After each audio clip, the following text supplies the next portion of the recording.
le 13 mai 1958.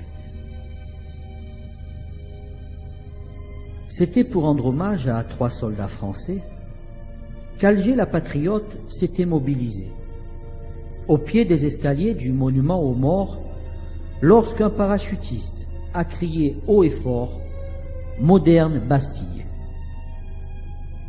Alors, comme un seul homme et sans trop réfléchir, la foule s'est engagée vers un autre avenir. Elle a heurté de front les gendarmes mobiles qui défendaient l'accès d'un forum immobile. Les grilles furent défoncées par un camion bâché. Le général Massu tenta de négocier.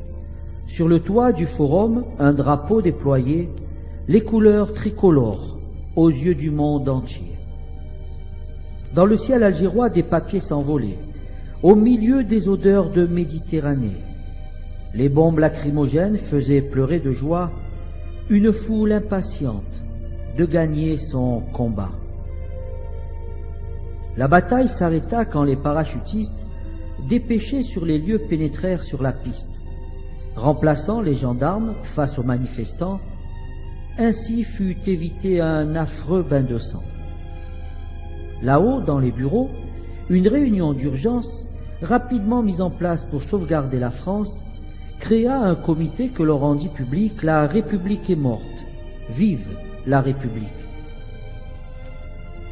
Le général Massu, le général Jouot, le général Allard, l'amiral Auboineau, sous le commandement du général Salan, s'emparèrent du pouvoir pour le gouvernement. Le 13 mai 58 venait de s'achever, mais la foule tricolore décida de rester.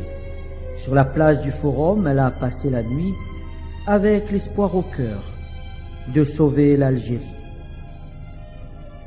Flimelin au Cassour, Mendès dans les Aurès, le chant des Africains d'une voix vengeresse, les slogans fusés sous les vivas de la foule, le Forum tanguait comme un navire dans la houle.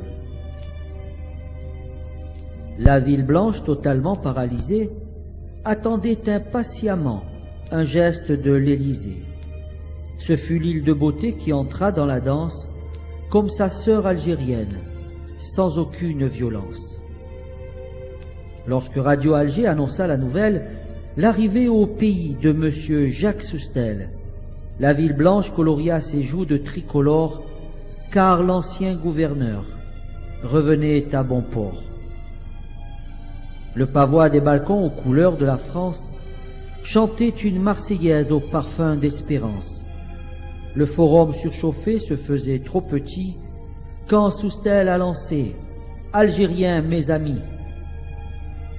Son discours fut haché de milliers de bravos, remerciements naïfs d'un peuple à son héros.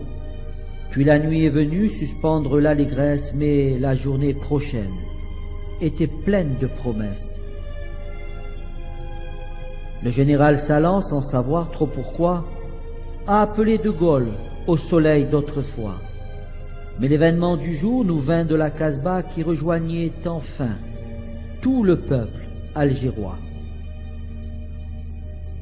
L'esplanade du Forum s'ouvrit aux retrouvailles. Une somptueuse mêlée prit tout le monde aux entrailles. Les ennemis d'hier se retrouvaient en frères pour l'amour d'une patrie, pour l'amour d'une terre. Le général de Gaulle fit alors le voyage avec la fourberie pour unique bagage. Il croyait tout savoir sans n'avoir rien appris de ce morceau de France qui s'appelait Algérie. Il a flatté l'armée et ses chefs prestigieux. Tout le monde était français, tout le monde était heureux. Dunkerque, Tamanrasset, Oran, Mostaganem, la France récoltera ce que l'Algérie sème. L'ermite de Colombey voulait tant le pouvoir qu'il a berné tout le monde, les Arabes, les pieds noirs, les Français et l'armée, ses ennemis, ses amis, la dictature entrait dans les rues de Paris. Le 13 mai s'est couché sur un peuple oublié. Le Forum a fermé ses balcons, ses volets. Le drapeau tricolore et veuf de l'Algérie, le monument aux morts, a été démoli. Que reste-t-il à présent de ces journées de mai? Le regret obsédant d'avoir été trompé, d'être passé à côté d'une occasion rêvée, de refaire un pays où régnait l'amitié. Mais le vent de l'histoire a soufflé sur Alger.